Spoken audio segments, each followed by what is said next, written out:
This mini-lecture explores the role of cash within the cash operating cycle. When we talk about the management of working capital, we're pursuing the goal of having sufficient cash available to support everyday trading operations, but at the same time avoiding having too much or lazy cash sitting around not working hard, as all assets should do. Okay, just recapping a bit on some of the stuff we talked about in the first of the two presentations about managing working capital. The issues are the same here, but now we're looking at the other side of the discussion. This is the current liability side of the discussion. And so now we're going to bring the three parts, that's accounts receivable, inventory, and accounts payable, together into a holistic set of processes in which we're going to try to find ways to optimize the operating cash cycle. Now again, what does optimize mean? It's an individual position for every business, but it means getting the cash cycle as short as you can without driving it to the point where you're taking excessive risks of running out of cash, and where you're also not taking excessive risks in terms of alienating your customers and your suppliers. And so there's always these tensions or trade-offs in seeking the optimum position for managing working capital.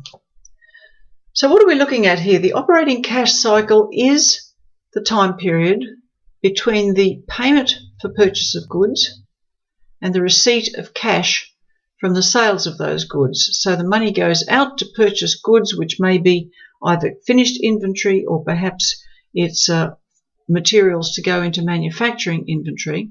That's the cash outflow, and that cash is recovered some period of time further down the line when not only have you sold the goods to your customers, but your customers have also paid you.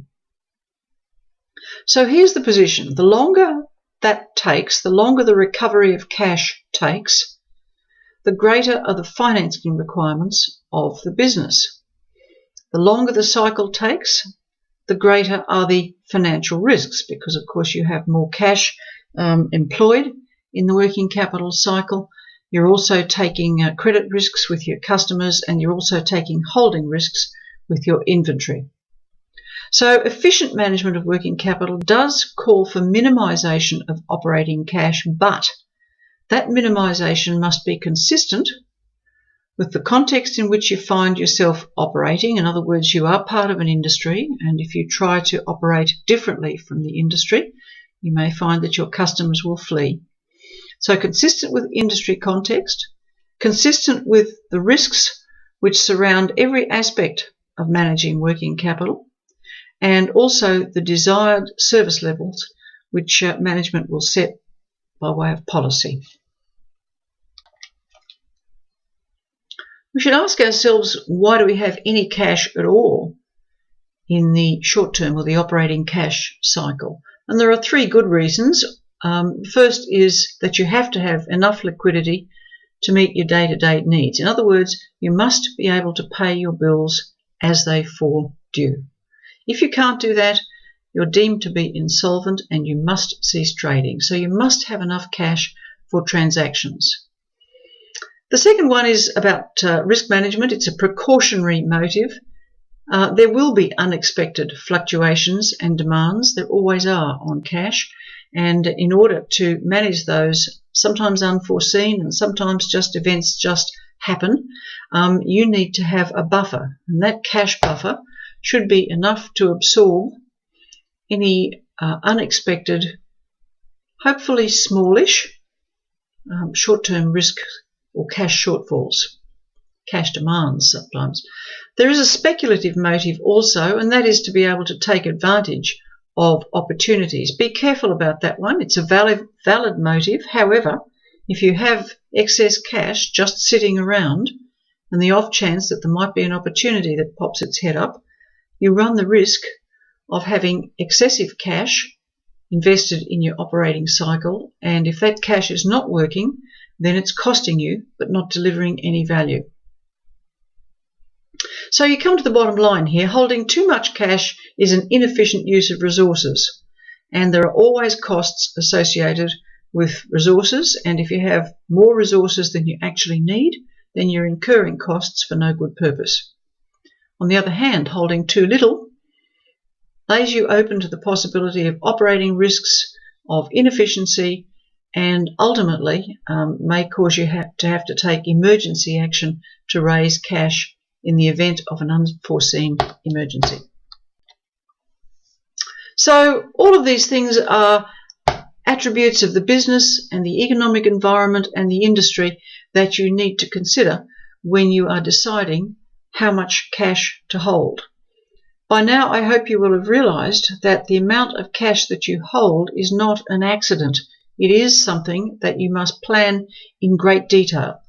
And so how much cash will be the result of managing all of these competing requirements to bring you close, hopefully maybe even exactly right on, the optimum position for cash.